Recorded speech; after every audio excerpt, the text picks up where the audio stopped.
YouTube? It's your girl Monique Nicole, and I am back with another video. Before we get started, honey, if you are new to my channel, please make sure you are subscribed. Go ahead and click the subscribe button down below. And while you're at it, go ahead and click the thumbs up button to like this video. It is an easy and free way to help support my channel. I am trying to grow this year, you guys, okay? Growth. Say it with me, y'all. Growth. We're trying to grow, honey.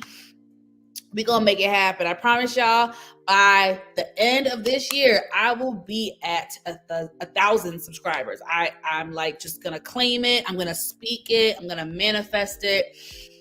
Hopefully, y'all can help me get there. Okay. Y'all need to come on in. I know this is an impromptu video that I did, which y'all know, at this point, y'all know I'm good for that.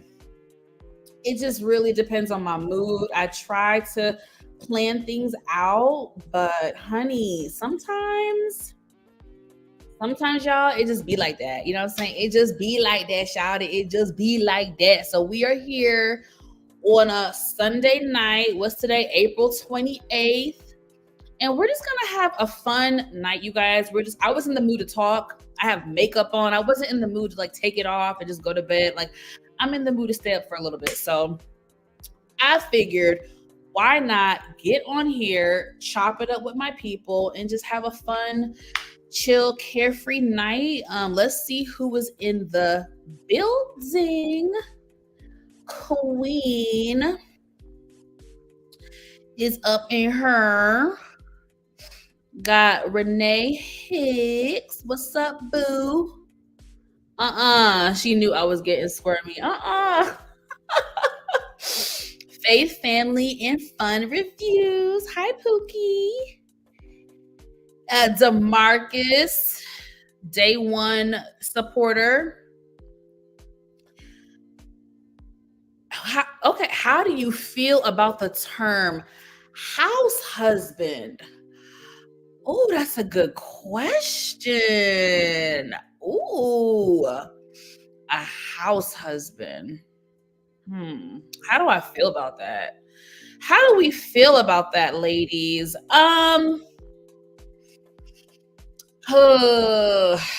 Y'all know that is something that obviously is going to be a double standard. You know, double standards are not fair. They're not right, but they do exist.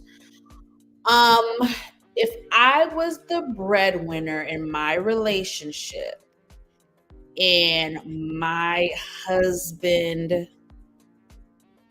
I don't know. I feel like most men are not going to not work. I feel like most men are going to work, but maybe he got laid off or lost his job. And so temporarily, maybe he would be a house husband and would hold down the fort while I go bring home the bacon.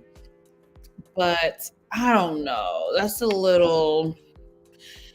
For those coming in, DeMarcus Vaughn asked me, how do I feel about the term house husband? Yeah, that's a tough one, DeMarcus. All right, y'all, come on in. I'm going to send this link to a couple people who I know would love to support me and tune in. So give me 1 second, and then we're going to get into the show, because I definitely have some hot topics that I want to discuss with y'all that I didn't get to talk about when it like first hit the news circuit. At some point, he needs to be a work husband. I'm not used to men not wanting to work. And like, even for me, I tell people, like, I don't see myself just being a stay-at-home mom, and not for long. Like, maybe if I had a kid, like maybe the first 2 years I would, but honestly, I don't want to be a stay-at-home. I mean, I do, but I don't. Like, there's a funny meme that says, like, I just want to be a stay-at-home, not a mom, not a wife. I just want to be a stay-at-home. Like, I don't want to. This is the thing. When you're a stay-at-home mom and you're raising kids, you are with the kids all freaking day. And this is why I respect stay-at-home moms. No, you're not getting up every day at the butt crack of dawn working 9 to 5, but you are getting up at the butt crack of dawn to take care of some damn children. And these kids, y'all, these kids are not easy to deal. Can you imagine being with a kid all day? Like all day? It's a lot, boo-boo kitty. It's a lot. So I don't know. I feel like even if my husband was the breadwinner and he was like, babe, you don't have to work, knowing me, I would still probably have a part-time job, a remote job, a side hustle, a side business. I can't just not do anything. Like I can't do it. DeMarcus says, the house husband could take care of the kids and cook and take care of the home and run your bath water. That does sound nice. Yeah, I mean, hey, I know people that have been in this predicament. Typically, the husband has been laid off or something and it was temporary. But yeah, I mean, temporarily, if my husband steps up to the plate in this type of way to help us run our household, then I would be up for it because things do happen. And so I would definitely be a supportive wife as long as he's, displaying that he is a supportive husband. Hi, Ingaboo. Yes, honey, I love your opinion. Thank you for dropping by, honey. Got Steven in the house. Whoop, whoop. Okay, you know what? I want to ask y'all this question. So one of my favorite YouTubers, Funky Daniva, he's been doing this since the beginning, before YouTuber was even a term. He mainly focuses on celebrity, urban, pop culture critic. He's that type of person. Now, sometimes he says crazy stuff.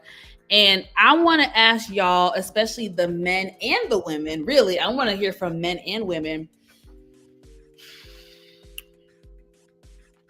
Is there an age limit or an age cutoff for men to okay, how do I want to phrase this? Okay, let me phrase it like this. Is it socially acceptable for a man who is over 30 years old to still be playing video games? He said he's a gay black man. So obviously he can't really speak too much for the black men, but he said that basically what woman would want a man who still plays video games at their big ass age and like he was saying grown men don't play video games. And I feel like it's very controversial, right? Because I understand video games, has that stigma of young boys that play video games, but I feel like if my man played video games, I wouldn't care, because I know so many grown men that do still play video games, and it's technically like a hobby for them. And some people actually even make money off of playing video games. And so I know everyone does it, but some people do. And I get it. It's like a hobby, right? And so is it normal, right, for men over 30 to still be playing video games? Y'all real quiet. I need y'all to interact with me now. So that's why I'm doing this live, for y'all to interact with a sister now. I want to hear what y'all think. I want to hear from a woman's perspective, and I want to hear from a man's perspective. Is it okay for a grown man to still play video games? Is it okay for a man who is over 30 years old to play video games? I say yes. I don't have a problem, as long as you're not psycho with it. You're playing all day and you're not washing your ass and you're not leaving the house. That's different. But if you do it as a hobby, I don't give a shit. Let's see what Inga says, honey.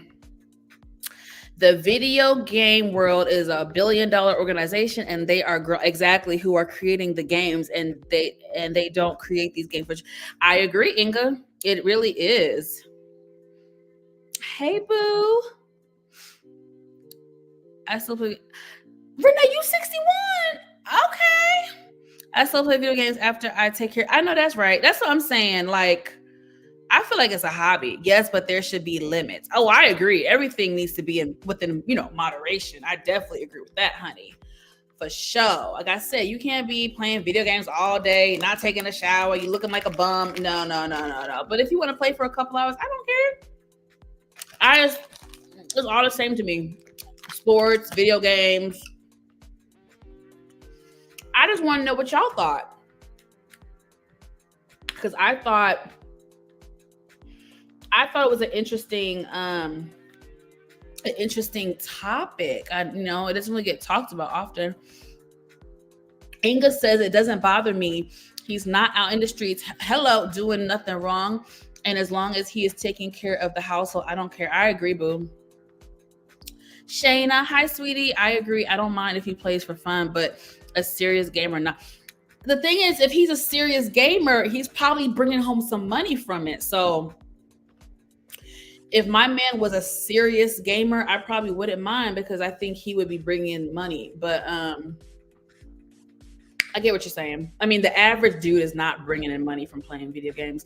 The average dude is doing it as a outlet or as a hobby, and I have no problem with it. So that's good to know that we are kind of all on the same page, which is dope.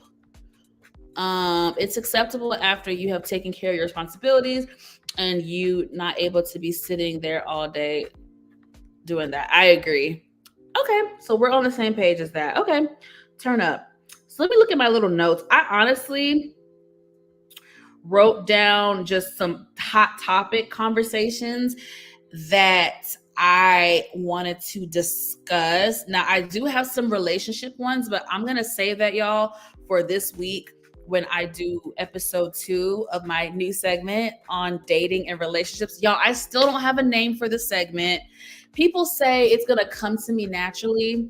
So that's kind of what I'm waiting on, is for it to come to me naturally, but it hasn't happened yet. So title for the segment, but yeah, it's either going to be tomorrow or Tuesday. I have to talk to the panel, which I haven't. I probably should have already. I have to talk to the panel to see what date and time they prefer. But yes, I will be dropping episode 2 of my new segment this week, and I definitely have some juicy questions and topics. So y'all stay tuned for that. See, Inga, I like Funky Dineva and I watch him from time to time, but I can't take everything he says face value because he's not exactly.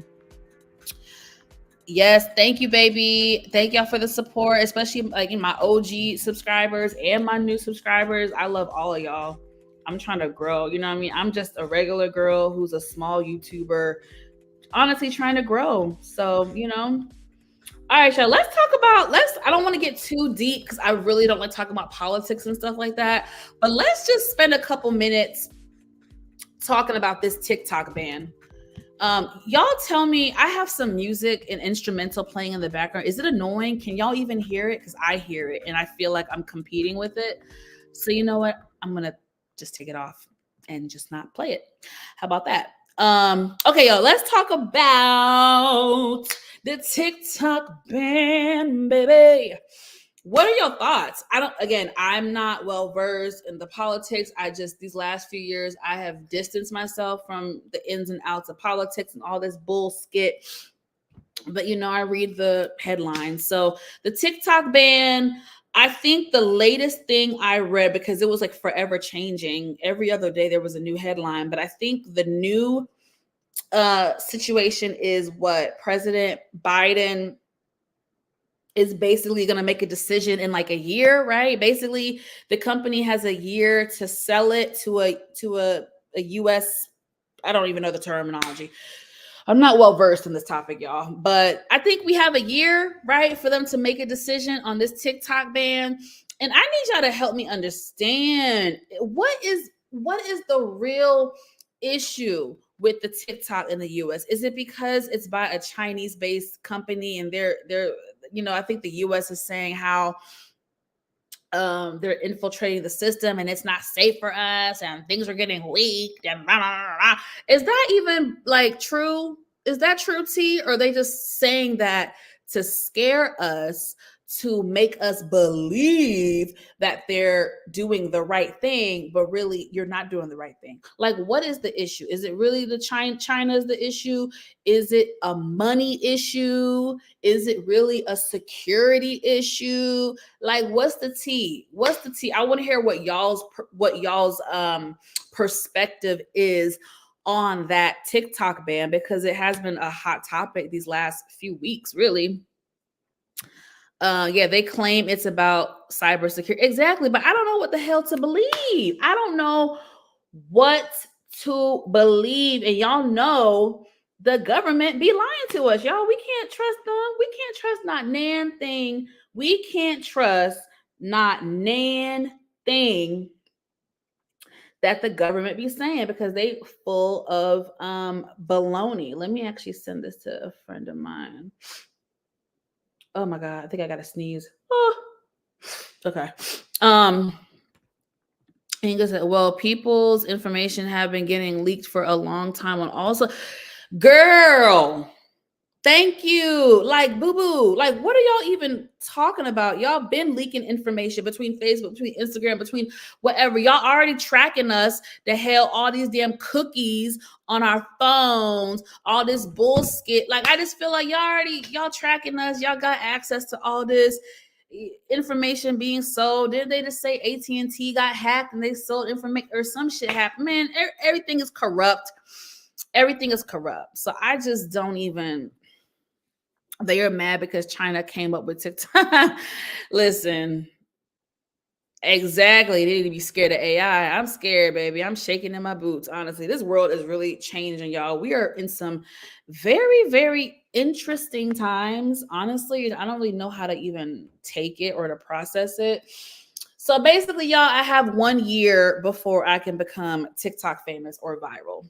And so I have a year, y'all. So let's see if I can make it do what it do, baby. I actually just posted a TikTok yesterday and it's doing really well. For me to be on TikTok and only have 200 followers, my video has 2,480 views. And I dropped it 24 hours ago. So I think that's pretty decent for someone who's like me, who's like barely existent on TikTok. And this crazy thing, y'all, about this TikTok ban, believe it or not, even though I'm on social media a lot, I actually just started really getting into TikTok a few months ago, like really enjoying it. Not as a creator, but just as a user, like, you know what I mean? Just really enjoying it. And I'm like, damn, TikTok really is like fun and like entertaining, but also resourceful. Like, it's a completely different vibe than Instagram. And like, I had friends tell me that, and I never understood what they meant. You know what, y'all? I think what kept me off of TikTok for so long was because I feel like in 2020, when TikTok really first launched and became popping during the pandemic, TikTok was really like all about like little dances and TikTok dances. And don't get me wrong, I do like those things, but that's what was being pushed, was like the TikTok dances and all those trends. And then I guess later on, it really evolved and people were really creating content. And I love it. I love TikTok. I follow everything. I follow like, well, not everything, but I follow, of course, you know me, I follow like beauty and hair and makeup stuff. I follow like food stuff, like chefs and not really chefs, but people who cook the shit at home. I follow restaurant stuff. I follow like life stuff. I follow like therapy and mental health stuff. I follow everything, baby. I love TikTok. TikTok is really that girl. It is quite entertaining. And I hate that I am 4 years late to the party. Let's see what y'all saying. They never cared about our security and privacy. It's always about the hello, boo boo. You said it. You said it, girl. I'm not sure because isn't TikTok free? Are people being yes, honey, people are being monetized, honey. The girls are making a cute coin off of the TikTok. Okay. So yeah, that's why I'm trying to hop on that bandwagon and see if I can become TikTok famous within a year. So wish me luck. What's up, Miss K? Hi, boo boo. But yes, y'all, this TikTok ban, I feel like we're gonna hear about this like for the next year. It's not going away. I hope they don't ban it because a lot of people really do rely on it. There are a lot of content creators who truly, truly, truly benefit from TikTok. And I would hate to see that go away from them. Now, of course, naturally, this is not going to end their careers as content creators. There will always be another app to go to. If, hypothetically speaking, if TikTok were to get banned, naturally everyone's going to flock back to Instagram. Instagram has already copied TikTok in the sense of the reels.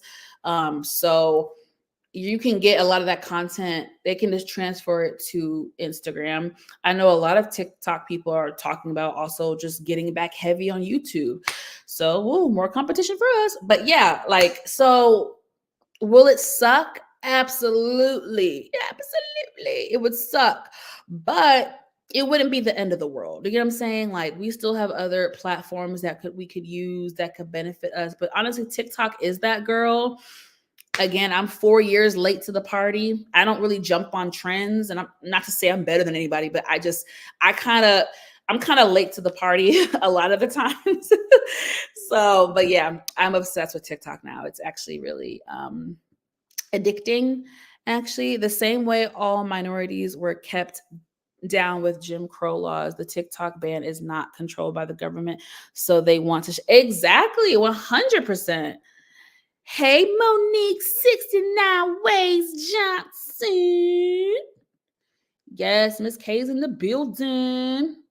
Businesses have gone. Yes, I've seen a lot of businesses go to TikTok for sure. Oh my God, Vonnie Love. I haven't seen you in a minute, honey. My son has over really, Miss K? Oh, that's dope. But he needs to do better at getting the yes, that's amazing, Miss K. What type of content does he put on TikTok? I would love to follow him and support. That's pretty dope. I hope he gets a coin, girl, before they ban it.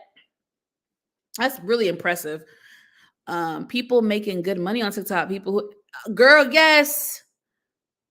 Yes. They are making good money. Like, I'm trying to figure out how do I get viral? Like, my little 3,000 views is cute, but how do I get 10,000 views, 50,000? Like, how the hell does that happen? I don't know, child. I don't know, honey, but again, just like YouTube, I don't do it for the money. I do it for the enjoyment and the entertainment, and it is a creative outlet for me. But if I can make a coin, hello, ching ching, I will take that opportunity. Yes, and TikTok Shop has taken over the selling of the products. Oh my goodness, TikTok Shop has truly taken over. Okay. The only thing though with TikTok Shop, I feel like you have to pay a lot for shipping, and that kind of makes me not want to purchase from TikTok Shop. But the girls are still purchasing, honey, because I be seeing it on the social media, baby.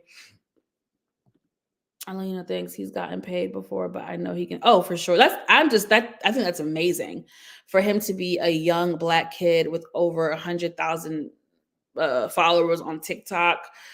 That's just amazing. I feel you, Monique. I'm still trying to figure out, baby. Yeah, I'm gonna say that for another day. YouTube, man, I'm mad at myself because I really, y'all, sometimes, okay, let me give y'all a little backstory about me. When I was growing up as a kid, like in high school and stuff, especially like senior year, I was the kid that always had their digital camera. Yes, before we had smartphones, I had to use digital camera to take photos. And so I was just always that person creating moments, capturing moments, doing all that. And then when I was almost done with college, I think Instagram had just came. I think Instagram debuted what 2011 or 2012. I was still in college at the time, pretty much wrapping up college. And I used to always record like in class, well, not in class, before class, after class, on breaks. You guys, when I look back at some of my old posts on Instagram, which I need to clean up my Instagram because I have some old stuff on there, but when I go back on my Instagram, y'all, I was basically like vlogging before vlogging became a thing. Like, I just feel like, damn, if I had went to YouTube in like 2012, 2013, I would have been huge. I would have been huge. But you can't live with regret. It is what it is. But yes, I would have been huge, y'all. But it is what it is. TikTok, I really hate that. But yeah, I'm irritated. I think if you go over, oh, really? Okay, Miss K, I hope that's right because I was thinking, why would they charge me so much for shipping? I hope you're right. Now I got to actually go back in my cart and check because I do have some things that I do want to purchase from the TikTok shop. So thank you for telling me that. I appreciate that. Anyway, y'all, so we've talked enough about the TikTok ban. It's annoying. It's just lame. The government's lame. It's all lame. Okay, so we're gonna go on to another hot topic. I'm going to briefly talk about Amanda Seales. So yes, you guys, Amanda Seales earlier this week, they debuted her interview, her sit down interview, which was 3 hours long, with Club Shay Shay, aka Shannon Sharpe. And of course, it went viral. There are several clips that have surfaced. And then not only did the episode go viral, but then there was things that happened in the aftermath of the episode airing.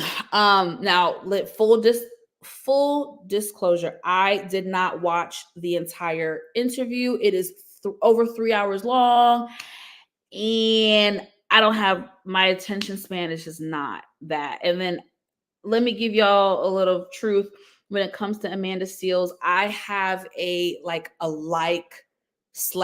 dislike feeling for her. I don't hate her. I do like her to an extent. There are things about her that I do like, and then there are things about her that I don't like. And so I can't even really give you bullet points. She talked about a lot of stuff. Obviously, she talked about her career. She talked about a lot of controversial things. She talked about Issa Rae. And I wish if I was a little better prepared, I would have actually pulled up the clip. So you guys forgive me. This was an impromptu video. Hey, boo. Thanks for stopping by. I wonder why she sat down with, Monique, I just feel like I love Shannon Sharpe. I love Club Shay Shay. I love what he's doing. In the future, that is something I would want to do. Because I love people. I love interacting with people. I love having heart-to-hearts and intimate conversations. I love that. I thrive off of that. So I would love to do that one day. However, I feel like Amanda Seales, I feel like Shannon Sharpe was not well equipped to deal with someone like Amanda Seales. I just think that I don't even know what other platform she would have been better on, but I just don't feel like Club Shay Shay was the right platform for her, like knowing how she is. I just feel like probably could have sat that one out, but whatever. Hey, it's good publicity for her. It is what it is. So let me pull up. I found this screenshot. I took a screenshot of something that I saw on Facebook. Of course, now I'm stumbling in my phone to find it. It was literally about Amanda Seales. Oh my gosh, you guys, I'm getting frustrated because, okay, I found it. I'm going to read to you what they said, and this explains how I feel in my frustrations with Amanda Seales. So this person wrote on like a Facebook group that I'm in. They wrote takeaways from this interview. I'm gonna stick with the celebrity stuff. Um, okay. So she says Issa Rae, he said, I'm sorry, Issa Rae didn't protect her and didn't like her for no reason. So let me give y'all some context. She said that Issa Rae and her, after season 1, she had to sit down with Issa Rae and they had a little talk because she felt like things were a little awkward between them. Issa kind of said, "Well, I feel like you don't really like me for this reason and or for whatever reason." And then Amanda was like, "Well, I don't know if you like me either. I just feel like you don't like me." Or da, da, da. One of those weird things. They supposedly hashed it out and all was well, but then Amanda said something like, she was called a mean girl on set, and her rebuttal to Shannon Sharpe was, "Well, how can I be a mean girl if this is your set? This is your show. Wouldn't you have just fired me if I was such a mean girl?" I'm like, that's your logic? Like, you just because it's Issa Rae's show doesn't mean you as an actor on the show isn't capable of being rude or being mean or I, I thank you. You can be a mean girl and it not be your set. So I didn't really sorry, y'all, that's my cat. I didn't get her logic. I'm not sitting for 3 hours listening to her talk. I can't stand listening to her at all. Well, hey, Inga, I get what you're saying. So the person is basically saying that his takeaway from the interview is that never once during this interview did Amanda Seales say anything was her fault. Everyone was always picking on her for no reason. But bitter people are saying Shannon Sharpe was the issue. It's like Issa Rae didn't protect me because she didn't like me for no reason. I wasn't allowed into the Emmys party for no apparent reason. I got kicked out the party for no reason. Howard University decided to rescind her interview for no reason. The cast and executives on The Real Talk Show didn't like her for no reason. Essence Magazine doesn't like her for no reason. It's always like it is a pattern, and I'm just like okay. Amanda Seales is a person to me who lacks accountability. She does not know how to take constructive criticism. She does not know how to be accountable. It is always someone else's fault. She is always the victim. It is never her fault. It's never anything that she did to contribute to said situation. And again, it's not to say that there's no validity in what she's saying, but you see how if you really follow her and all the controversy that follows her throughout the years, it's always someone else. It is always something else. It is always this person did this to me and this person did that to me. And she never takes a moment to look at herself and look inward and see how she may have contributed to said situation. So I have a problem with people who are always the victim. You are not a martyr. Like, you're not a martyr, Amanda Seales. Like, you have got to stop. Like, oh, and then the autism thing. I watched the clip. This girl said, I was clinically diagnosed with autism. Then 24, 48 hours after the interview aired and it became a hot topic on the blogs, then she says, well, I wasn't technically clinically diagnosed. I self-diagnosed myself because it's gonna cost $10,000. Bitch, where? $10,000 where?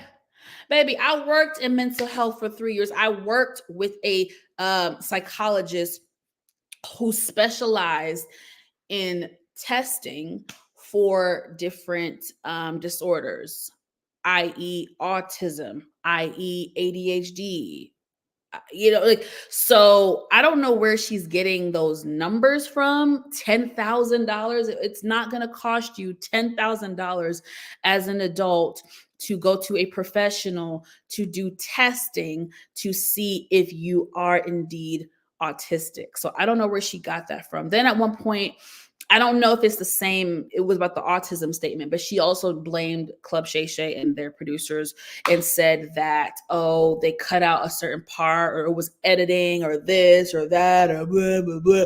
Again, no accountability. No accountability. No one told you to go on a public platform and say you were clinically diagnosed as autistic. Why would you even lie like that? Like no. I, why the hell would you lie? That's a lie. Like I remember when I was going through my thing, I never said I was clinically diagnosed as, but I had a feeling. It's okay to be like, well, I really do think I meet these traits or characteristics as someone who suffers from X, Y, and Z disorder. That's one thing. But she said out her mouth, I was clinically diagnosed as autistic. And then she recanted it. So now your credibility looks weird. And then you tell a lie about it's going to cost $10,000 to be tested. And I'm telling you from working with professionals in that field, it does not cost $10,000, baby. I'm not saying it's cheap, like $200, but it's not no $10,000. I can tell you that it's not $10,000. So that was the issue. Oh yeah, the cast of Insecure. The cast of Insecure hated her for no reason at all. Like it is just she was fired from Sirius Radio and it wasn't her fault at all. It was her boss. Like everything. Marsha Ambrosia was intimidated by her for no reason and hated on her for no reason. It's just like, does she like ever listen to herself and see how she is always the victim and see how it is always somebody else's fault and it's always someone doing something to her? Someone said a narcissist. I have to do my research. That word gets thrown around so much now, child. That's the only word people know today. But yes, she might be. She might be. Let's see the comments. Sorry, y'all. I was rambling. Shannon had a conversation, so no telling what is going to come out. People feel comfortable to talk. Shay is not going to interrupt the guest from talking. Yeah. I mean, I personally like the way he conducts his interviews collectively so far, what I've seen these last few months of his show. Yeah, I like his style. Inga said, yeah, that was ridiculous. I don't think you should play around with the autism. Exactly. You're going to piss some people off with that one. And she might be. I feel like she lacks a lot of I feel like Amanda Seales lacks a lot of like social cues and like social like etiquette and like, I'm not saying that makes you autistic, but I just feel like she lacks a lot of shit. And again, I don't not like her. There are things that I like about her and there are things that I don't like about her. The reason why in real life I could never be her friend in real life is because at my age, I'm about to be 34 in September. At my age, with what I've gone through in life and the work that I've done a lot of work on myself. The person that I am now, I cannot be friends with someone who feels like they are above reproach. I cannot be friends with anyone who cannot take constructive criticism, who thinks they're above reproach, who cannot be corrected, who can't take accountability, who always plays the victim. I cannot be friends with you. I am a very real and honest person. And I want the same out of my friendships. I want people to hold me accountable. I want people to correct me when I've done wrong.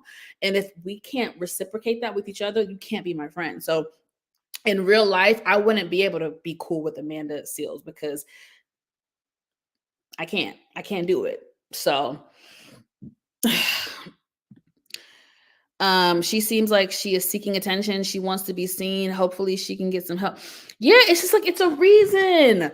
It's just you don't think you're the common denominator. So BET Awards, she hosted the BET Awards like 2 or 3 years ago when the pandemic was still going on.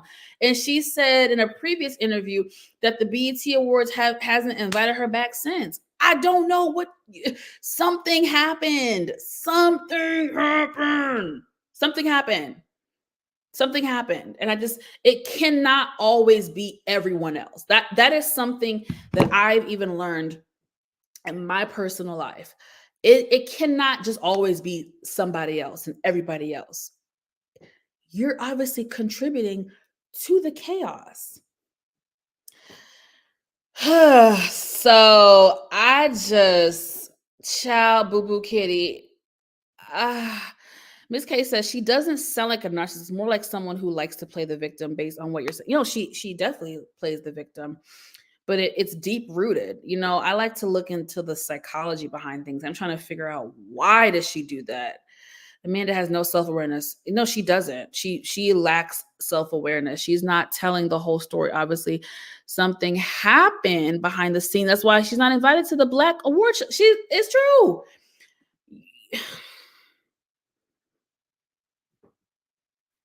Listen, I said enough about her. I like, there are things that I like about her. There are things that she says that are correct. But yeah, I'm going to put a pin there because I feel like I went in on her, and I didn't want to come off like a hater, but I kind of went a little hard on her. So let me just calm down. But that was the Amanda Seales thing. The interview is definitely still trending. I don't know, y'all. I don't think I can watch the whole 3-hour thing. I like to be informed, but I just don't know if I can sit down 3 hours of that.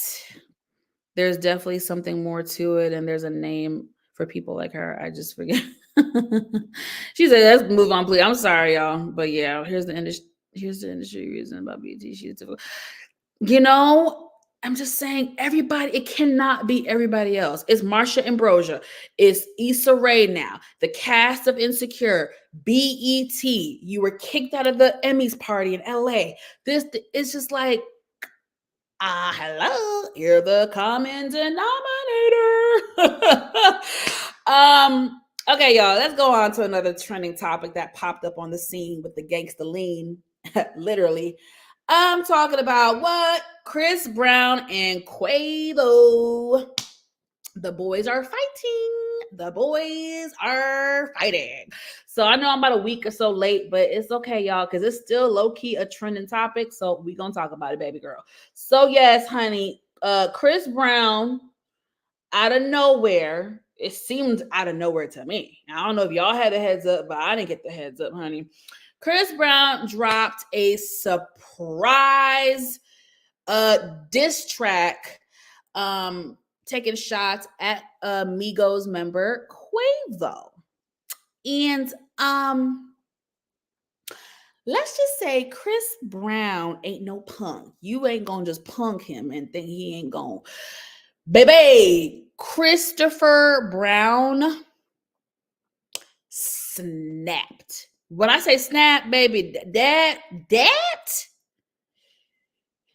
was a diss. I mean, there were so many shots that were fired. There's really no coming back from that. And then especially, now I don't condone this because I don't like to talk about death and wishing death on people. That's against what I believe in.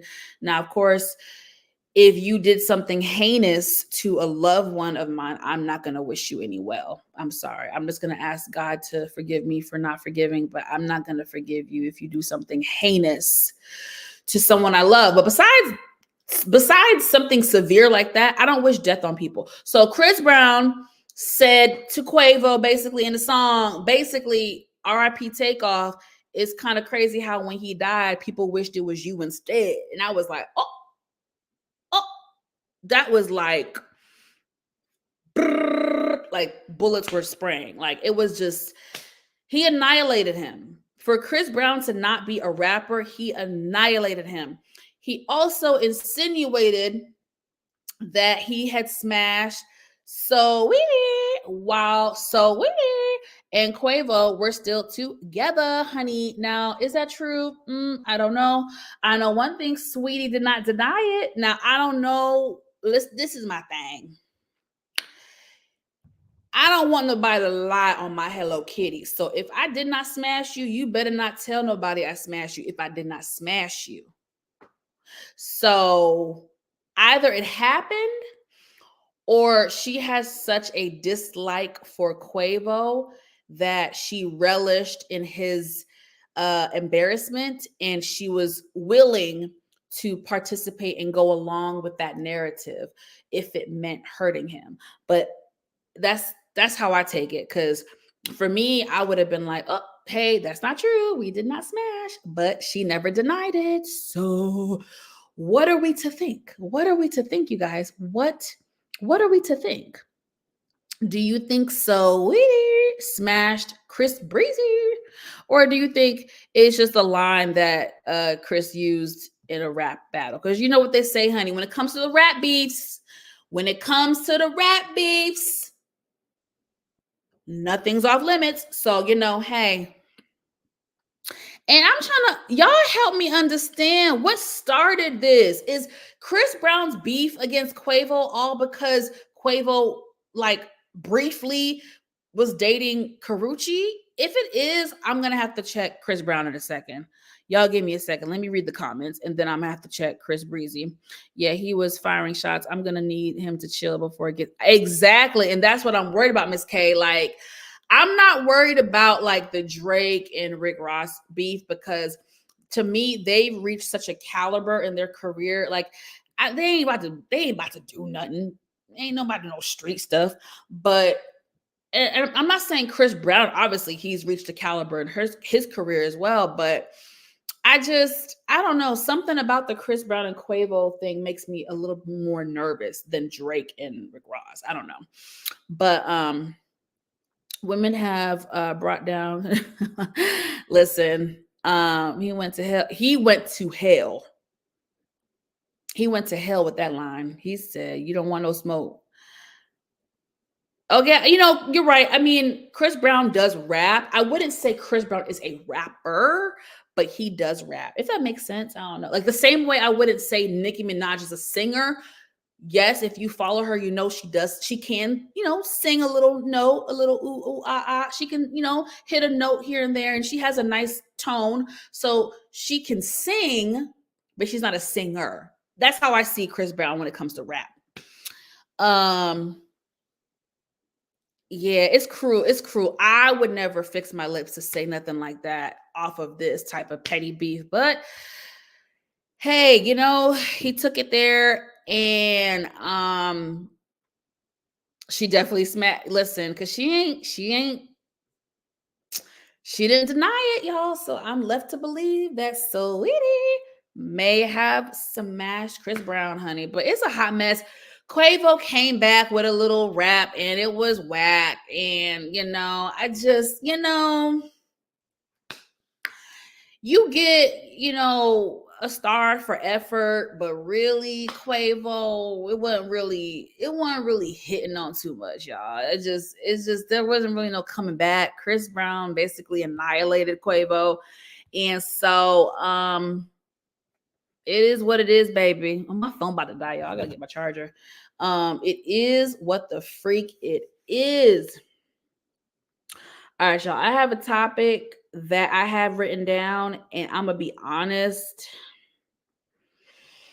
I'm scared to talk about it with y'all. I am very scared to talk about it with y'all because this became controversial, and I was very irritated with social media a few weeks ago when this took place. But you know what? I'm just going to go ahead and take it there and have the conversation and get it off my chest what I feel. I ask that if you don't agree with me, just be fair and just hear me out. and then we can go from there. And then you can definitely feel free to put in the chat if you disagree, if you agree, if you're in the middle, whatever. I want to know what she said. Who? Amanda Seals? Lucci, I can send you the clips, girl. I was talking about Chris Brown and Quavo, but if you're talking about stop, Simba. Y'all ain't seen Simba in a minute. Y'all ain't seen my cat in a minute. Anyway, the topic that I'm scared to talk about is OJ Simpson. Y'all, I so don't want to talk about it, but I just feel like I gotta get it off. I gotta purge. I gotta get it off my chest. Please give opinions respectfully. Absolutely. All right, y'all. So a few weeks ago,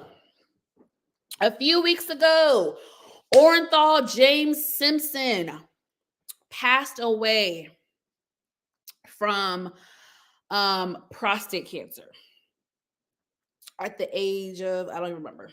I think he was 70 or pushing 70. You know, when I got the news, I was very shocked. OJ Simpson is a huge part of pop culture in the 90s. And then later on when he was arrested in what year was it? I don't even remember now, but when he was arrested. Yes. So OJ Simpson is a huge part of pop culture. So yes, I was definitely shocked to hear about the news of his passing. I didn't know he was sick. Later turns out he really kind of hid it and actually denied it when he was questioned about his health. He denied it. He wanted to, I guess, go through it privately with his family. R.I.P. Again, I'm personally not gonna ever wish death or celebrate someone's death except for like Bin Laden or, I'm not gonna cheer for someone passing away. It's just not me. However, with his passing, naturally, the news cycle brought up the infamous case, the OJ Simpson case, which was back in 94. He was not really accused. Sorry, let me get my words right. He was found not guilty in the murder of his ex-wife, Nicole Brown Simpson, and her friend, Ron Goldman.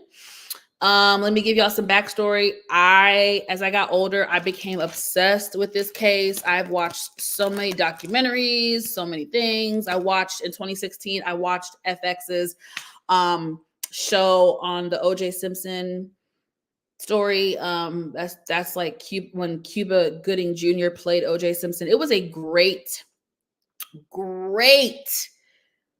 excellent TV series. If y'all have never watched it, I have no idea if it's still on Netflix or Hulu, but it was on for many years. It was on streaming platforms.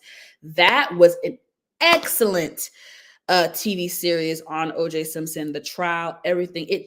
That series highlighted everything about the case from every perspective. I just loved that show. Such a good show. Anyway, naturally, the news cycle talked about the case. Here's my opinion, and some of y'all are not going to agree. I just ask that y'all hear me, and you can state your opinions, but just hear me out. When it comes to OJ Simpson, he did it. For me, he did it. I actually thought like years ago, Black people, I remember it was a joke, and like Black people have said on stand-up comedians have said, that man did it. OJ did, like people have said it. I remember years ago on the movie Barbershop, Cedric the Entertainer's character was like, OJ did it. Like everybody, like he did it. But for some reason in 2024, on social media, people have like a revisionist history and are like saying things that I can't even repeat some of the things that I saw on social media. I just saw some really egregious comments that really irked me, and it was very triggering and it was very upsetting. And I just couldn't believe that so many Black people were like rallying around OJ. It's one thing to like acknowledge him and of course pay your respects and say rest in peace. I have no problem with that. But people started digging up stuff from the past and saying he's innocent and saying he was this and he was framed and da, da, da. And I'm like, hold up, y'all. Hold up. Let's talk. If we're going to talk about it, let's talk about it. OJ Simpson, I've always felt this. I felt like he did it, and if he didn't do it with his hands, he hired someone else to do it. I feel like he was 100% involved. DNA evidence proves that his blood was at the crime scene. Blood was also traced in his Bronco. There's so many pieces to this. Okay, there's so many pieces to this. What also upsets me is that people forget that he was actually abusive towards Nicole Brown Simpson, who is deceased and no longer here with us. Okay, we have to remember she is dead. There is actual proof that he was abusive. There are actual images of her bruises and marks done by him. There's evidence. There are 911 tapes of her pleading and asking for help and saying he's breaking down the door and he's going to beat the shit out of me. And how do you hear that, especially as a woman? I don't know how you hear that and your stomach doesn't turn or you don't feel uncomfortable. So that's one thing. There's so many things, and if y'all let me flesh it out, I will flesh it out. The OJ Simpson trial was a very complicated situation. Here we have a Black man. He's not your average Black man. He's a star athlete. So already he had the support of men in the country and some women. He was a star athlete. Very handsome fella, very charismatic man, very nice man who was an athlete and who then crossed over into white Hollywood. He was in a couple movies, he was in commercials, so his career really took off and elevated, and he did cross over, and he was accepted by white America in Hollywood. Okay. He left his Black wife and went on to marry a white woman, Nicole Brown Simpson. Okay. Had kids, had a marriage. Cool. Okay. When this happened,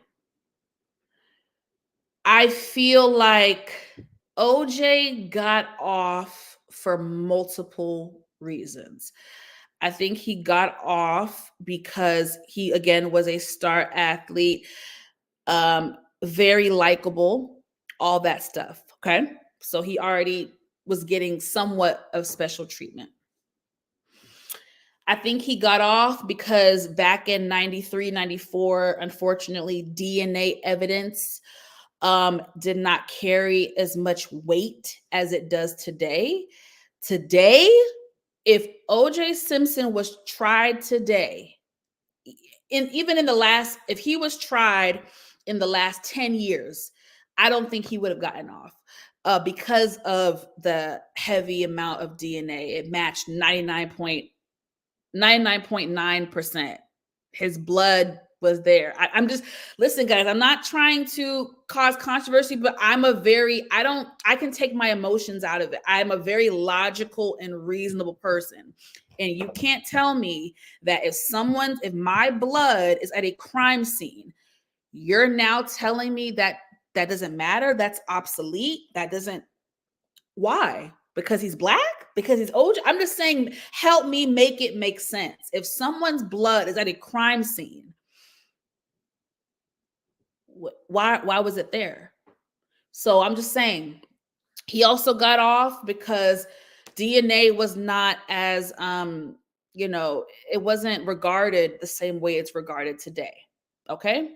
Another reason OJ Simpson got off, he was rich. He was able to hire what we called the dream team. Yes, exactly, the dream team. He had a powerhouse of attorneys, professionals who've been doing this for many years and were able to work and get him off. Then another caveat to that, let's look at the state of America during that time. America was very much so divided. Race tensions were extremely high.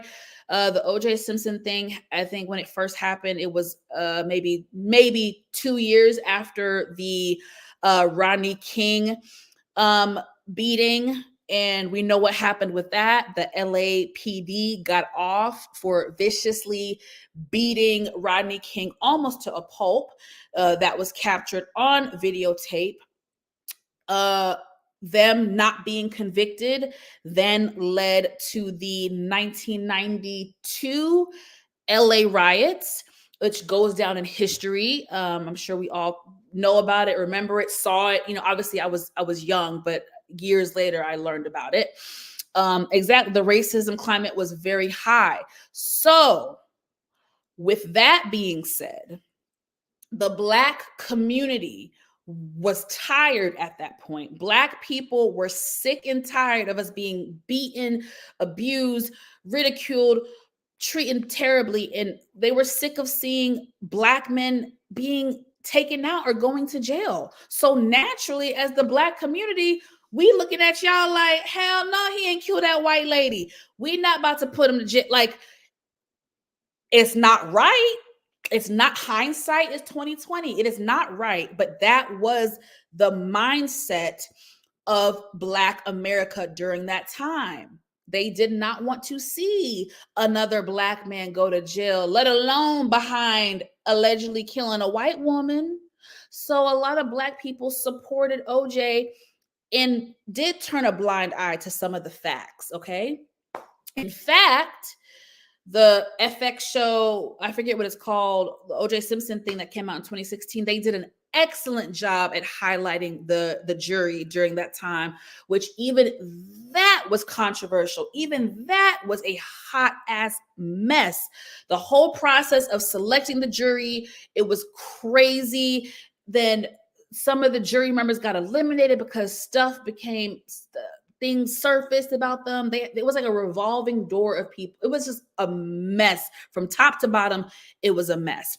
But in recent interviews, there are Black members from the jury on the OJ Simpson case who have come out and said out of their own mouth, yes, we ignored evidence. Yes, we willingly were being biased. We willingly turned a blind eye, and we weren't going to put another Black man in jail, even if he did it. Even if he did it. So we're not going to deny that there was a lot of rigging that happened in this case. And again, as a Black person, I can understand why Black people felt that way. I get it. This is just 2 years after the Rodney King beating and the LA riots. I get it. It doesn't make it right, but I get it. So that was another thing. A lot of people did turn a blind eye. Then another thing that just nailed it in the coffin. Detective Officer Fernman, whatever his name was, Fernman, who was on the case, who I think he discovered some of the evidence on the crime scene. It later turned out that he was racist. He got caught on recording saying the N-word and just saying horrendous, terrible things about Black people. So now a situation where race was already at the forefront, that when they discovered that Furman was a racist, it just tainted the whole case. And the fact that he was the person who was on the crime scene and found certain evidence, it just tainted the whole thing. And that really sucks for the integrity of the case and for the victims. It really freaking sucks. So when you combine all those things, again, let me go through it again. When you combine him being an athlete, him being a Hollywood star, what else did I say? The racial tensions in America, him having the dream team, him having this, Fernman being a race. When you add all those things, they weren't going to arrest, they weren't going to find him guilty. They can't. And then you got the glove thing. If the glove don't fit, it must have quit. Now I will say, even though I think the brother Tucker did it or was behind it, that glove did fit a little tight. I was like, well, damn, if he did it, how the hell did he? Baby, that glove was looking a little tight. I ain't gonna hold y'all. I keep it fair. It was a little tight, but sorry, y'all. I had to just get it off my chest because it's such a complicated thing. I wanted to get all my points out. Now I'm going to respectfully look at y'all's comments and hear y'all's opinions. I felt that he didn't do it, but he hired exactly. That is something I thought for many years. I always said if he did not physically do it, he hired someone to do it. He was involved. He was, not only was he abusive to Nicole, he was jealous. While she was still alive, she would tell her sister, oh my God, he followed me home after this date. I was out on a date with this man and he followed me home. He threatened me. He did this. There's actual evidence of him, like, he beat her. Like, he was abusive. He was abusive man. So we cannot ignore that, y'all. We cannot ignore that. She even told her own sister and friends, I feel like he's going to kill me and he's going to get away with it. Next comment. The racism climate in 94, 95 was at a peak. Yep. Like I said, OJ got off for all the things that happened. Thank you, Inga. And that is just what I want Black people to admit. I just want us to keep it real. Like how the Black women on the jury kept it real. I can respect it if you're real. It don't make it right. It's fucked up because two people were viciously murdered.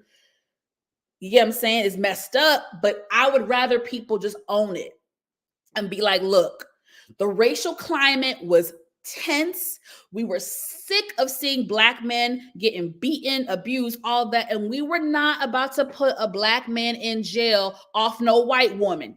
Just keep it real. But don't do all this revisionist history and you're gonna ignore DNA? You're gonna ignore DNA? Come on now. Y'all too smart for that. I'm just saying, keep it real. I'd rather you keep it real. I can respect it if you keep it real, but don't play with my intelligence now. That's where I get irritated with this whole thing. Marsha Clark, yes, she dropped the ball, and this was right after the Rodney King had the beat. Yep, I said all that. And Marsha Clark, they did a good job at her storyline too. I felt bad for Marsha Clark because when they really did a deep dive into her character, not her character, but her as a person on the show, she got the short end of the stick too because she was a woman, and at that time America was still very sexist. I can't remember the specific details, but there are times that the judge would say inappropriate things to her. The judge kind of turned a blind eye to certain things. It just wasn't easy for her as a woman in that courtroom up against those men. She had a freaking dream team.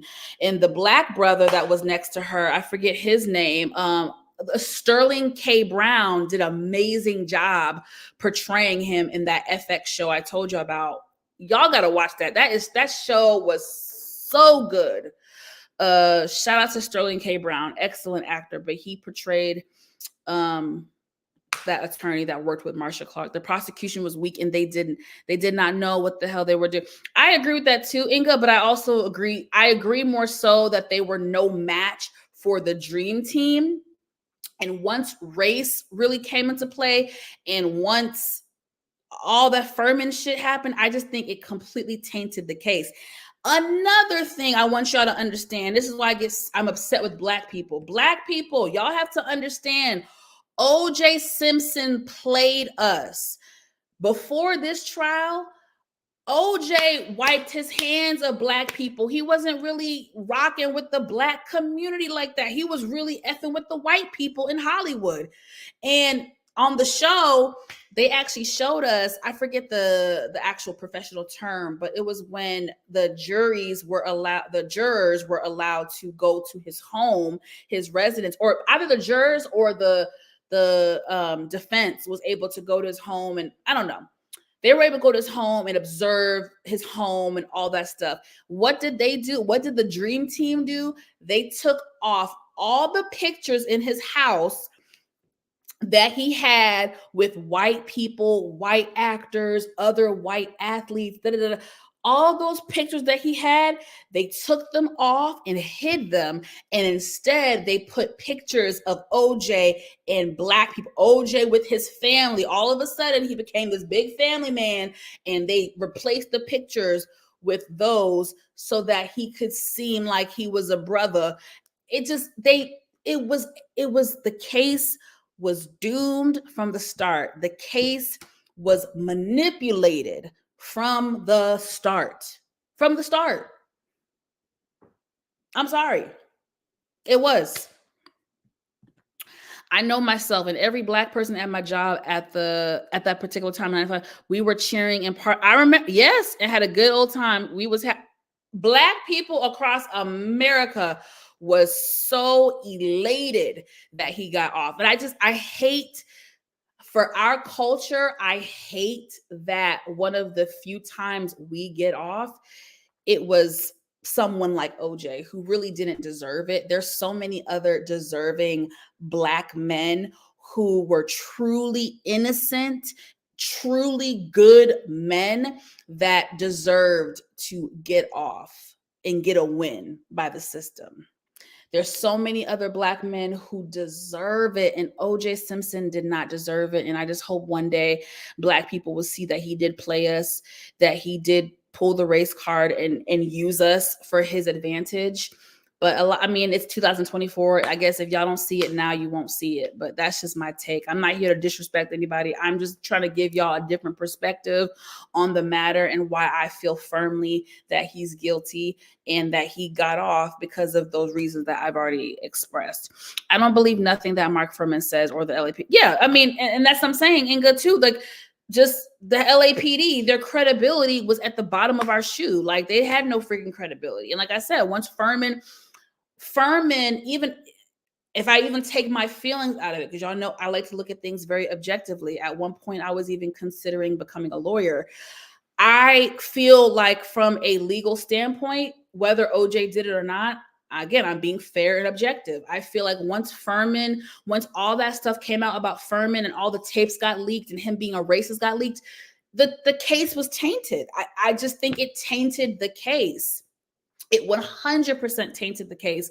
And even me, if I were a judge, even though it's not up to me, but you know what I'm saying, even if I felt like he did it, my job in the legal system as a juror, you're supposed to, what's the term? You got to prove it with beyond a reasonable doubt. I don't know if I could because of how tainted it became because all the racial stuff. Fuhrman really effed up the case.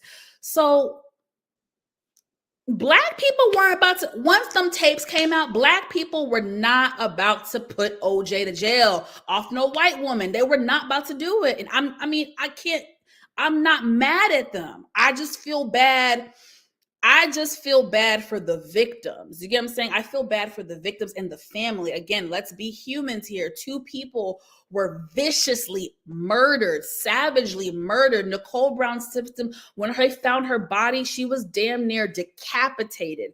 They were viciously murdered. But yeah, I do feel like Fuhrman tainted the case. And even me, I'm sorry, black people weren't going to vote. We weren't going to send him to jail off no white woman. We weren't. The racial tensions were too high. So I see both sides of the coin. I'm going to say this, and I don't mean any harm. If OJ did do it, then it was karma or partial justice for Emmett Till. That has been my, listen, I get what you're saying, Ms. K. I get what you're saying. I don't know if I would say it like that as far as like karma, because Nicole and Ron did not deserve that. But yeah, Miss K, I mean that essentially was the logic for a lot of black people. Black people were sick of suffering.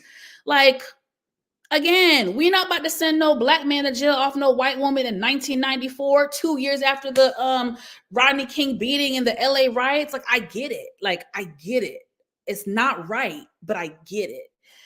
I just, it just sucks. It's funny how they kept all of the information about her out of the court case, because over a period of time, a lot of stuff about her has come out. I mean, nothing that came out about her warrants her to have been slaughtered. Like, okay, we have to remember they were no longer married. So she was able to date and sleep with whoever she wanted to.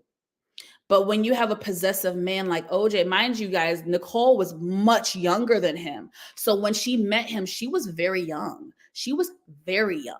He was way too old for her. And a man like OJ, he became possessive, very possessive. The prosecution lost that case. They dropped the ball. They screwed up. But I was not upset that OJ. Yeah, I mean, a lot of people weren't. When the judge, Marcia Clark. Oh, she didn't. Did I already read this? I'm sorry, y'all. Christopher Darden. Thank you. Christopher Darden was the black attorney, I guess, prosecution team with Marcia Clark. And yeah, I just think they were no match up against the Dream Team. You weren't gonna win that one, baby.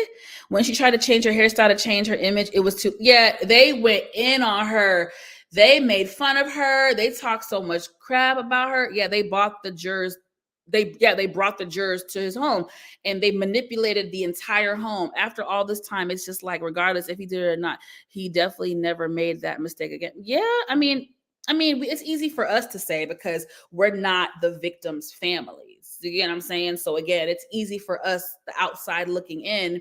This is just a salacious story that will always go down in American history, pop culture history. But we have to be sympathetic to, like, two people lost their lives in a very violent way. So I always felt bad for the family. And then, of course, the children, they lost their mother at a young age in a very violent way. Monique, I was a full-grown adult with the baby during the time. I watched that case every single day. I know everything about the OJ case. Okay. This was big. Exactly. This was bigger than OJ. It had nothing to do with him. We were just happy that we stuck it to the, Thank you, Inga, for keeping it real. Thank you for keeping it real. That's my point. Now, I will say, I do think in the beginning, OJ's likability did play a part. There were even white men that were rooting for OJ because he came from the sports world, because he was OJ, like the Jews, like he was well liked, and being well liked does matter. So we're not gonna, it played a part. But I get what you're saying, and I agree with you. It was much bigger than OJ. Like I said, I've said it time and time again. The black people were. We were pissed. Well, it doesn't even matter now. He has passed away. Rest in peace to him. Yeah, y'all, I'm just talking about it because I'm probably never going to talk about it ever again because he is now dead. Nothing against Nicole or Ron, but Emmett Till was, of course.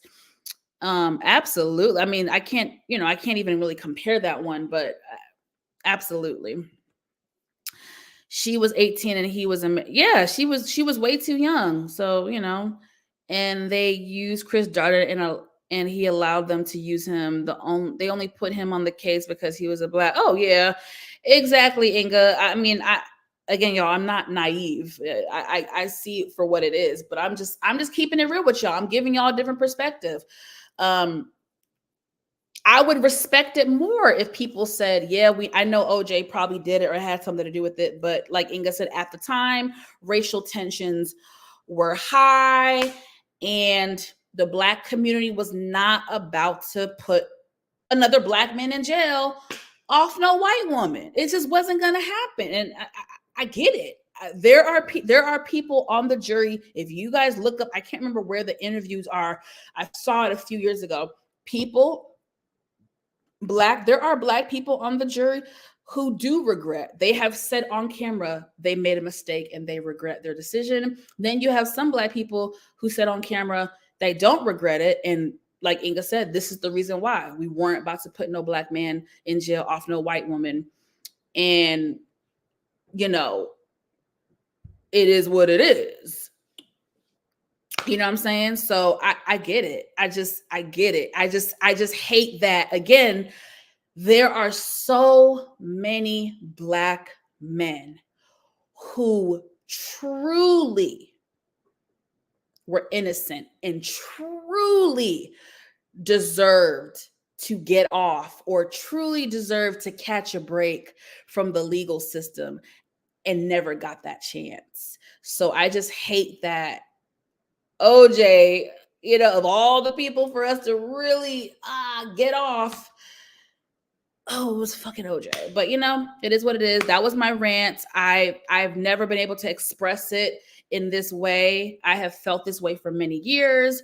This is probably my first and last time speaking on the OJ Simpson case because again, he is now dead and we probably won't be talking about it much anymore, like ever again. Again, of course, it was a topic back in 2016 when FX released that show. Again, excellent show. It might be on Hulu or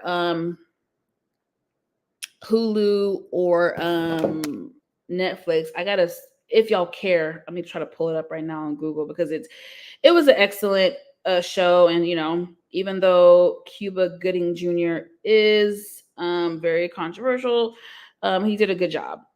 Actually, all the actors did a good job. I think John Travolta played one of the lawyers. It was so good. So yeah, 2016, it was the American crime story, The People versus O.J. Simpson. Yes, it was so freaking good, you guys. I think it was 10 episodes. Or 9 episodes. It was so good. Yep, The People versus O.J. Simpson. Cuba Gooding Jr. played O.J. Simpson. It was an all-star cast, excellent acting, excellent depiction. It really thoroughly showed every aspect of this case. It was so freaking good. Now, I feel bad for the jurors, y'all. Y'all know the jurors had to like be away from their family. They had to be stuck up in a hotel for damn near a year and they could not watch the news. They couldn't read newspapers because the jurors could not be influenced by outside people or like media. So these jurors were basically in prison for a year. I would have been miserable. Child, them jurors, that was so funny. The way they used to bicker and argue. That show is so good, y'all. That's all I'm gonna say. It sucks. I feel bad for I feel really bad for the family. And of course, I feel bad for the victims because they didn't deserve to die like that. I mean, damn. I remember those Hertz commercials as a kid. He was jumping over. Yeah, wasn't he also on like a cereal box and stuff? I wonder if OJ siblings are still alive as well. Yeah. Listen, I don't even know. I met his black daughter, Arnell, many years ago. She was very nice. I wonder how his son is doing now, y'all. I wonder how his son is doing. Remember, that was one of the running things. Oh, the son did it. The son did it. Child, boo boo, kitty, please. And then he wrote a suicide note, the Bronco chase, like it just. And then he came out with the book years later. Oh, if I did it, and man. Please, that nigga did it. He got off, and it is what it is. It was the win. It was a win for the black community, and that's just what the fuck it is. And I just want people to be real about it and not pussyfoot around. We better not hear about you being on the. So why not, baby? I ain't gonna be on nobody's trial. I ain't gonna be on nobody's trial, baby. Yeah, it's on. Okay, bet it's on Netflix. I might watch it because it was such a good show. Yep, John Travolta played Robert Shapiro. That Robert Shapiro, baby. He was about the money, baby. He was about that money.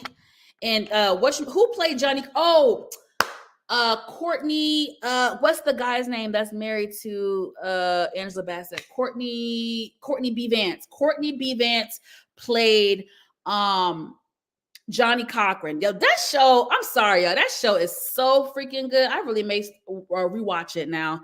I think if that case happened now, Black people might still, Inga, it definitely could happen, but I just think I don't think it would have been it would not have been the same as it was in 94. That was just two totally different times.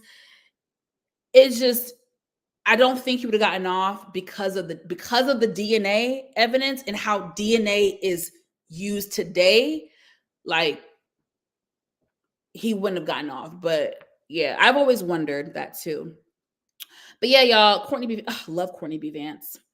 Yes, Courtney B. Vance. All right, y'all, that was my rant of OJ Simpson. I will probably never talk about it ever again.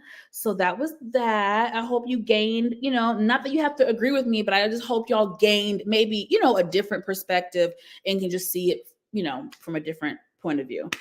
But rest in peace, OJ Simpson. You will forever go down in American history and pop culture history. So what can you do? R.I.P. What else I want to talk about? I don't really have much else. I just wanted to say this quick thing about BMF. So BMF, y'all, season 3, we have to have the finale, May 10th. And I'm just trying to figure out if I'm the only one who's a little bit disappointed by BMF. I'm not going to sit here and say that season 3 was trash. I'm not going to say that. But I would be lying to y'all if I sat here and said, oh, season 3 was so good. It wasn't, y'all. Like, can we be real? Can we be real with each other? In regards to BMF, if we take season 1 and season 2 and compare it to season 3, season 3 is clearly the weakest link. Like, let's keep it a whole buck. Season 3 is clearly the weakest link. And I feel like we should be able to admit that. Like it wasn't given like what season 1 and season 2 was. And I'm trying to see if y'all agree with your sister. Cause hi girl. Hi Amina Sinet. He was one of the best running backs I know as a kid. And I used to watch his games with my father. And that's what I'm saying. He was well liked. So yes, R.I.P. OJ. But anyway, off of that OJ shit. Okay, acting has always been subpar for BMF, but I just feel like this season is just not giving. Like season 1 and season 2 was way better. Not saying it was perfect because we definitely critiqued season 1 and season 2, but I just feel like season 3 is definitely worse. And I'm trying to figure out okay, y'all, let's have a real talk. Prediction. How far do y'all see BMF going? Let me correct the question. How many seasons do you see? Bye, Pookie. Thank you, Sisters in the Kitchen, for dropping by. I appreciate you, love. Appreciate your support. She said, I want power. I want power too. I actually miss Tariq and Braden. She says season 1 and 2 didn't give much either. I miss Tariq and Braden's ass. Who would have thought? Let me just say this before I go back to BMF. Who would have thought the power community would be damn rooting for Tariq's ass? Who would have thunk it? Because baby, a few years ago, we were ready to whoop his ass. Okay. We was not featuring Tariq. We did not give a shit about no Tariq.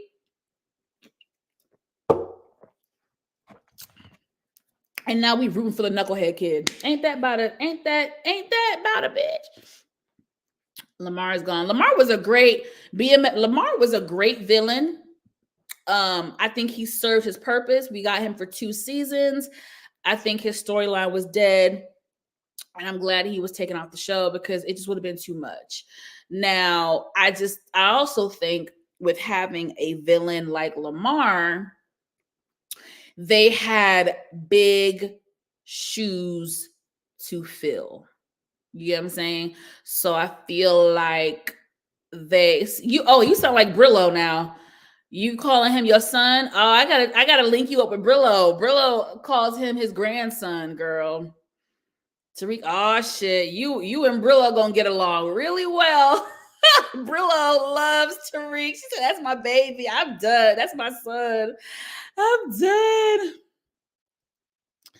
Oh my gosh, you are so silly. Let's see what Inga said. Inga said it has a lot to do with the writing. I don't look for BMF to be exactly, Inga. You're right, girl. We got to keep it real with ourselves, right? And accept it for what it is. So yeah, y'all. I'm gonna watch next season, but I gotta see because if it's just really, really depends. Like I'm gonna watch it next season, but y'all see, I didn't do any solo reviews for BMF. I just when it came to BMF, I just hopped on other people's channels and other people's panels, and I kept it cute like that because I really didn't give a shit. Sorry for cursing. I really didn't care. Now, Power Book 2 Ghosts. I'm gonna be doing my own reviews, baby. Okay. I got to. It's the final season. Let's talk about that real quick. Y'all have any predictions for Power Book 2 Ghosts? Let me ask y'all. The Tejada kids. Who is gonna get clipped? Whose funeral are we going to between the Tejada kids?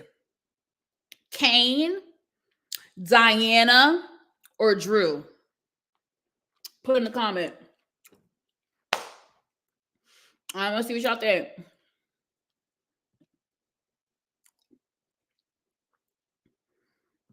Inga want the smoke. She said, I want to see lots of deaths. Okay. Okay, Amina said, Drew. Bye, Drew. Tariq kill his. Mm-hmm. Oh, hell yeah, I was upset about that. It took me a while to get over that. Yeah, people saying Drew. Okay. Okay, Drew. Okay. Now, do y'all think any of them? Sorry, y'all, I have a sweet tooth. I'm eating gushers like I'm a freaking kid. Do any of y'all, or no, let me rephrase that. Do you think any of the Tejadas will go to jail? If so, who? Kane, Diana, or Monet? Who's gonna get locked up?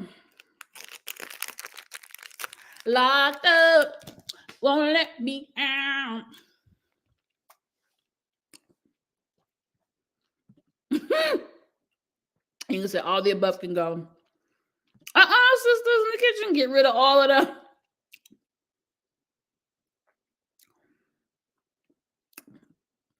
Nope, no one from Power stays in jail. Child, boo boo. You might be right. You're right. Nobody in Power, none of the main people in Power stay in jail. For real, for real. Who gonna get locked up, y'all? Is Monet gonna get locked up?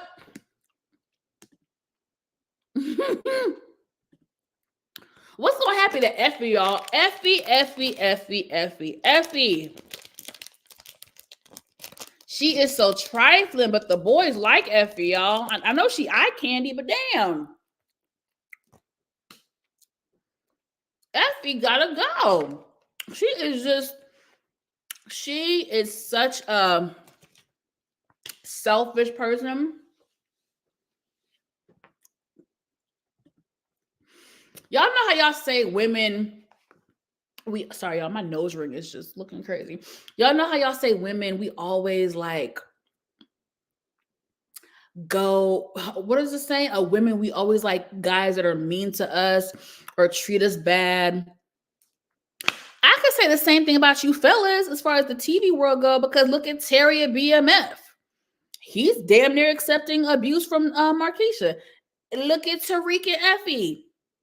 How the hell, Tariq, do you take back a chick who plotted against you and got you kicked out of school. Kicked out. Not suspended, not put on probation, kicked out of a private school because you were her competition?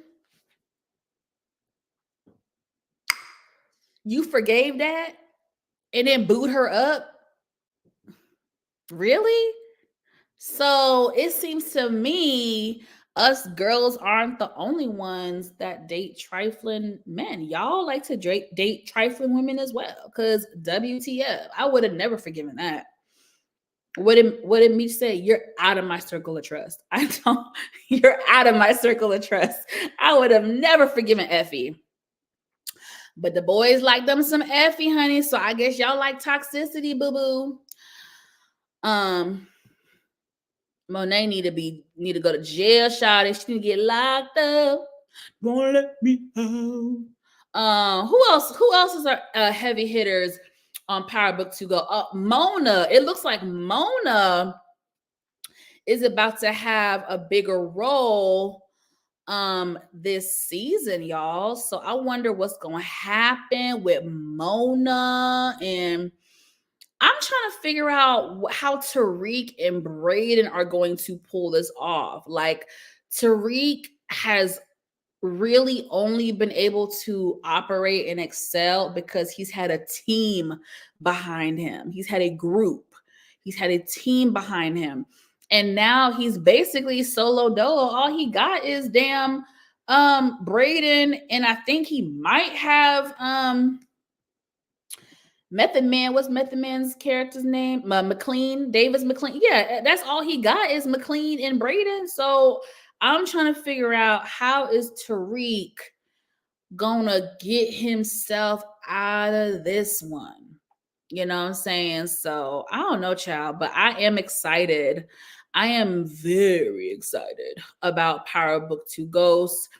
Of course, I have critiques of the show. I think we all do, but we can't deny that it is very entertaining and action packed.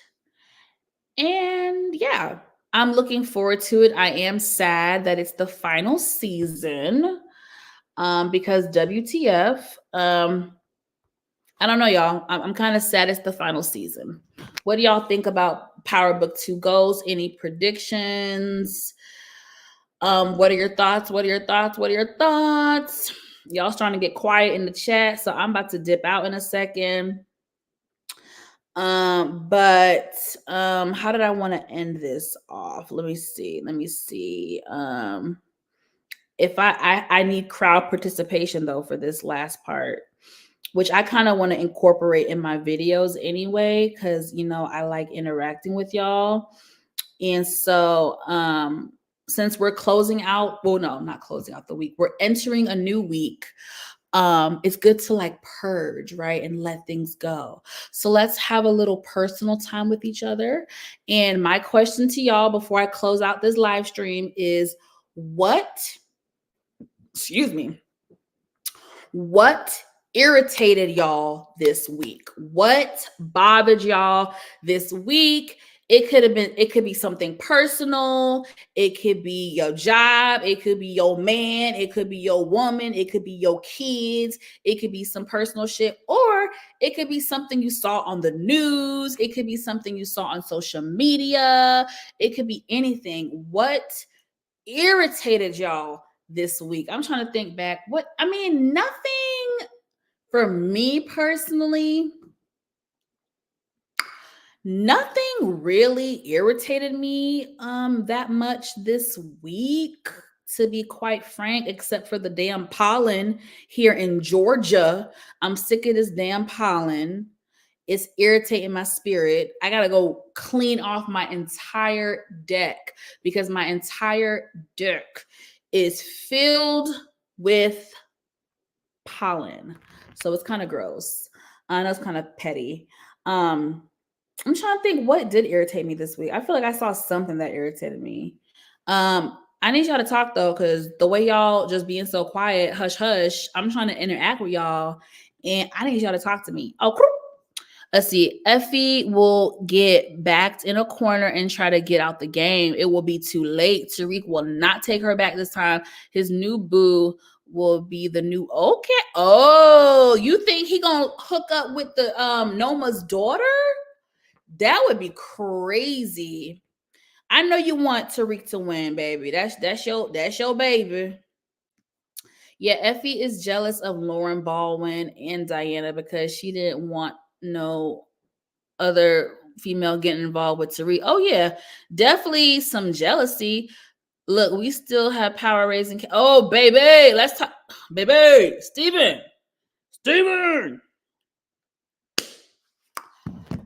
I don't think y'all realize how much I really love Raising Canaan, and the irony is that Raising Canaan was the least anticipated installment out of everybody's. Ain't that some shit? Ain't that funny? How ironic is that, bro? Everybody like was not really featuring the Raising Canaan. Nobody was really excited about Raising Canaan, and like that's my favorite spinoff. Like I just love Raising Canaan so much. I just love the vibe of the show. Of course, the nostalgia from the 90s. I love the storyline. I love the acting. We have really fallen in love with these characters, especially the Thomas family. I'm sorry. I love Rock. I love Marvin. I love Lulu. I cannot like not see them. Like they can't go nowhere, bro. I will not they cannot be eliminated from this show or I will not be watching. I can't. Those are my favorite characters. And then fourth place, probably not fourth place. Third place is my boo boo Unique. Like y'all know how I feel about Unique. That is my man. That is my man. That is my man. That is my man. My man. My man. My man. My man. That is my man. In my head, that's my man. If I ever dated a street ninja, a street pharmacist, I would date a Unique. Oh, he is just my type. Even though I don't really have a type, y'all. I have so many different types, but he's just oh my god, I love that man. I love Unique. But anyways, y'all, I love Raising Canaan. I missed that show already, y'all. I might watch it again. I miss it. And P Valley, y'all. P Valley. For my people who's in Atlanta or can get to Atlanta, baby, they are having auditions for P Valley. They are casting for I think actors and background actors. They're filming from, let me not lie, but I think they're filming obviously they started filming April, the beginning of this month, and I think they're gonna, I don't want to lie, April to like July or April to August they're filming. Baby, if I had the body of a goddess and a stripper, let me stop. I ain't about to get on nobody's pole. I am too grown, but I would be in the background as like a little cocktail waitress, or I could be in the background as just someone who is enjoying the strip club. But I don't think they pay enough for that. And then you got to be on set for hours, like 12, 14 hours. And I don't got time for that. But they're casting. Okay. Thank you for answering me, Renee. Sorry, y'all. I'm eating on camera. What irritated me, I left my bowling balls in my daughter's car and didn't realize it until it was time to go bowling. I had to rush to her job.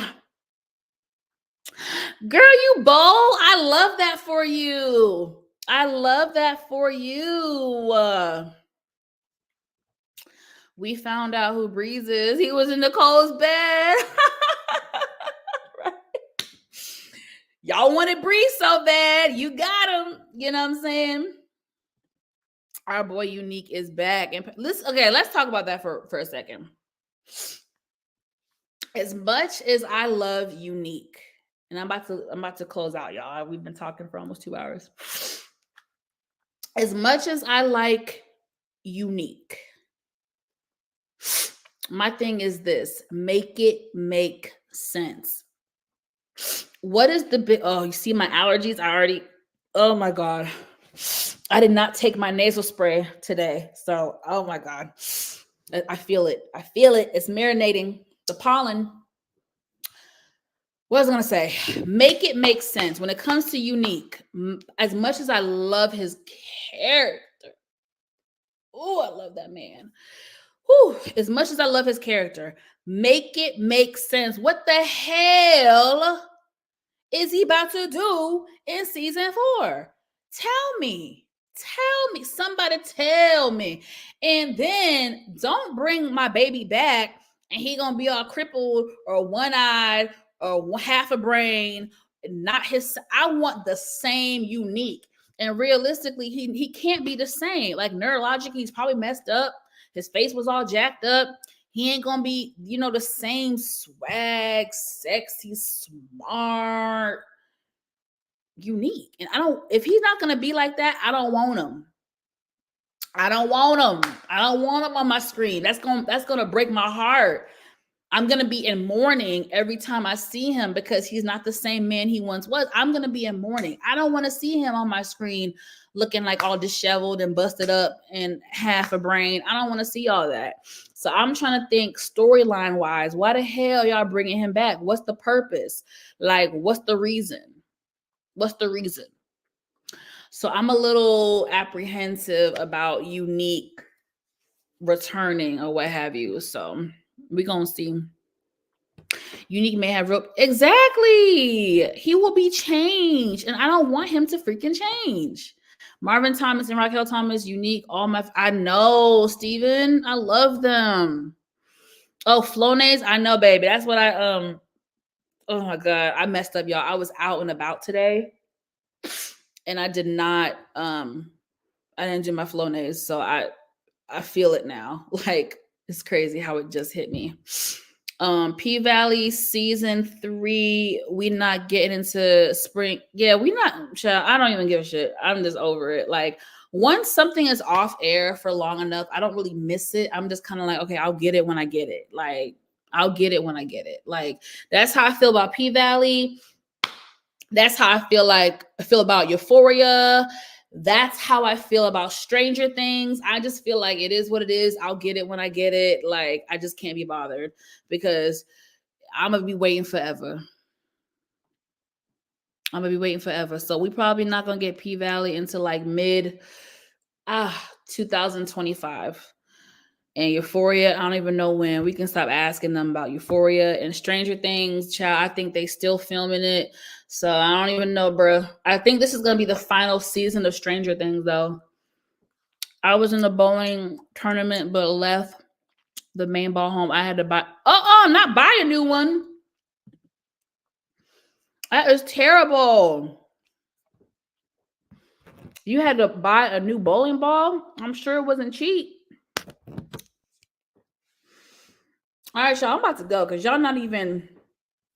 I'm trying to have an intimate moment with y'all. Y'all don't even want to tell me what made y'all mad. Well, for entertainment purposes, I'm going to read. So I got this question from the neighborhood talk. So I'm going to open up the comment section because I don't know if y'all like me. I love looking at the comment section because sometimes it's actually hilarious. So again, the question was, what irritated y'all this week? Let's look at the comments. People said the male species. Say what now? I'm not about to read that. I'm not going to read that. Some girl said the same thing that irritates me every week, not having a rich husband. Someone said rent due and still haven't hit the damn lottery. I know that's right. Someone said humans. Someone said Amanda Seals. Someone said folks lack of communication. Y'all, communication is really like, wow. They should have taught that in school. And I mean, I know they did teach it in school, but they didn't really teach it in school.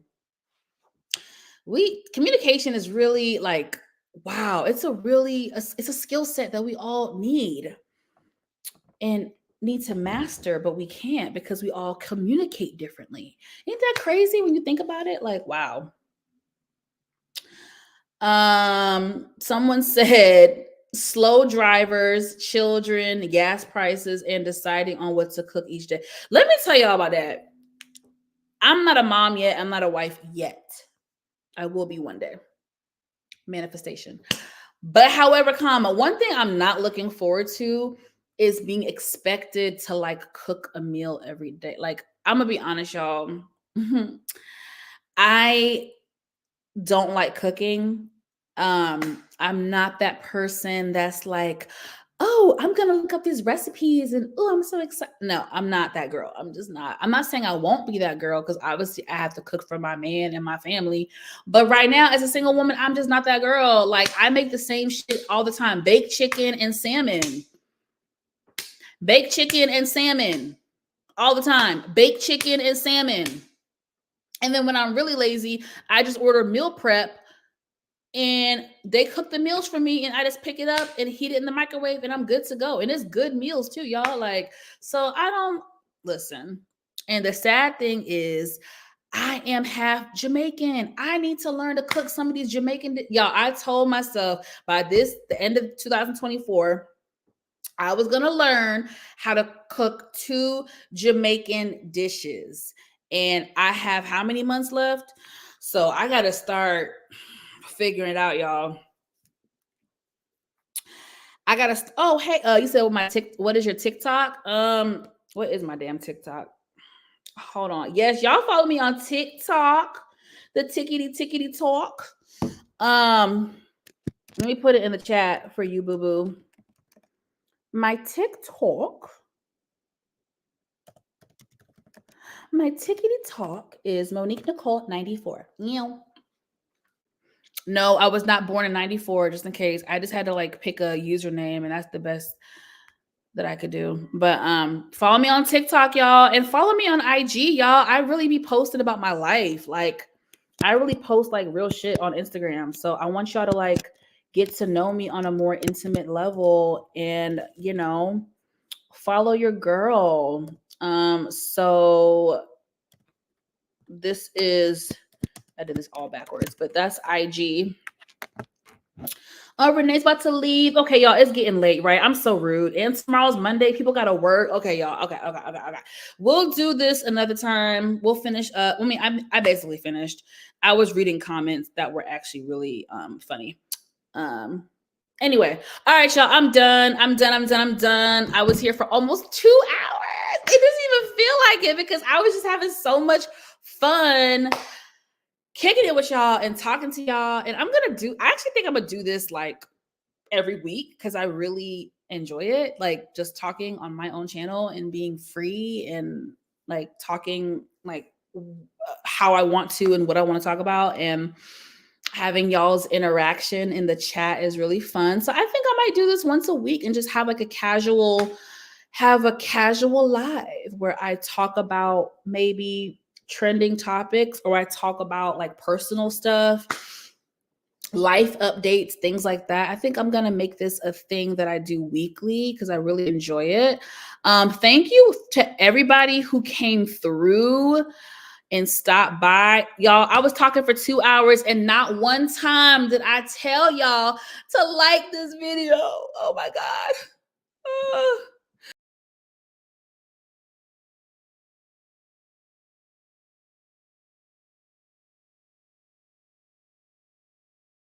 Oh my God, y'all, I'm embarrassed.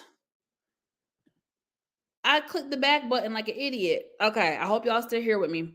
Click the like button. Like this video and subscribe. Subscribe, and click the notification bell button. Oh yeah. Like it. All right, I'm done. I didn't talk too damn much. Steven said, I'm in my 30s. I could keep talking to y'all, but I want to be respectful of y'all's time. I'm in my 30s. I cooked my food. What? Oh yeah. Listen, I hate cooking though. That's the thing. But I gotta cook because I gotta cook not only for me, but I do want to cook for my future man, and obviously I gotta cook for my future child. I want to have one child, y'all. So I'm not even gonna say children. My future child. Thank you, Demarcus. Thank you, Stephen. Yes, I want to say thank you to everybody. I can't even like really read all the names, but like every single person who stopped by, who interacted, who shared their opinions. I just love it. I will definitely do this once a week because I really do love y'all, and I really am a talker, and I could just talk. I could just keep talking. But it's after midnight, and I want to respect y'all's time. It's y'all's bedtime. It's my bedtime. Tomorrow's Monday. We gotta wake up early for work. Like, hello. I really lost track of time and what day it was, so forgive me. Y'all stay tuned because I'm going to have episode 2 of my segment on relationships and dating. It'll probably drop either Monday, which is tomorrow, or Tuesday. I need to talk to the panel. I'm gonna text them in the morning and see what works best for them. So just keep notification bells on, and stay tuned. Check out my community tab. I will update y'all. But yeah, y'all, I hope y'all have a wonderful Sunday night. Get some good rest. I hope everyone has a great Monday.